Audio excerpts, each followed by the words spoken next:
that by reputable people. I mean, Mormon people that are not normally given to lie about something like this, and that they would. There's this ZCMI. Now this of course information is like 25, 30 years old, but there used to be this ZCMI, which stands for Zion Cooperative Mercantile something or other.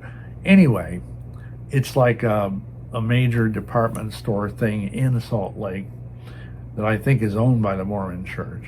And anyway, it's underground right near the temple. And a cleaning lady was down there after hours, doing what, cleaning staff do.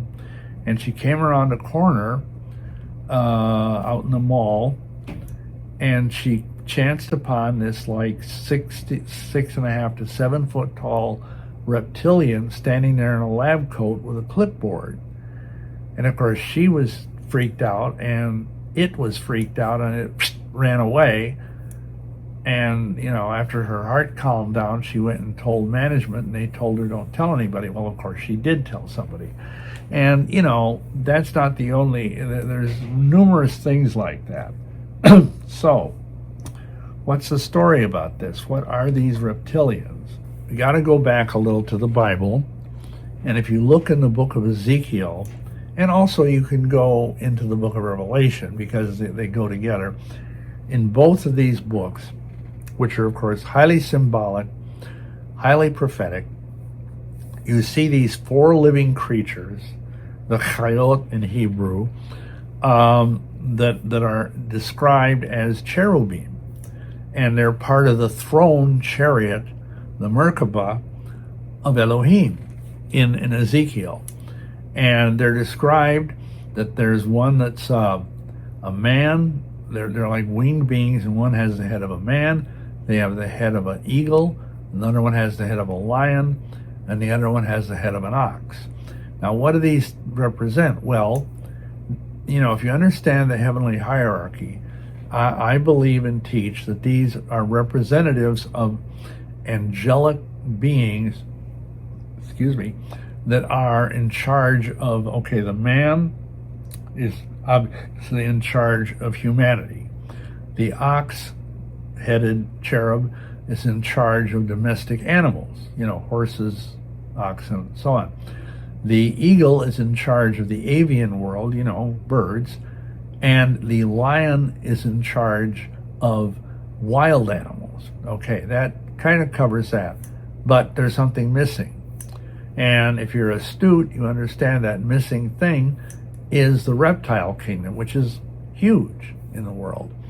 And the fact of the matter is, if you look at the Ezekiel, I think it's Ezekiel 28, it talks about how there's this fallen cherub that covered the throne of God that fell. And this is, of course, Lucifer. And I believe, and I think it makes sense, that Lucifer was, before he fell, the cherub that ruled over the serpentine, the reptilian kingdom. And when he fell, he kind of took some of that essence, if you will, with him. And so he came down to earth, and that's why, for example, when Lucifer shows up in the Garden of Eden to tempt Adam and Eve, he has taken the form of a serpent, in Hebrew, Nachash. And a lot of course, most artists and stuff, they depict it as a snake. But I think it was more of a kind of probably small dragon type figure, because if you look around at the dragons that are in mythology, they usually do have feet. And of course, we learn later on that the Almighty curses the serpent that it must crawl on its belly. But anyway, I think that the whole serpentine kingdom is to a degree under his domain, and I think that's partially why we have this prophecy that is said in Genesis 3, I will put enmity, talking to the serpent, I'll put enmity between thee and the woman. And of course, in general, most normal human beings are kind of repulsed by reptiles. There are weird people that like them, but by and large, people are kind of ick about reptiles, and I think that's because of deep racial memory that may very well go back to Adam and Eve.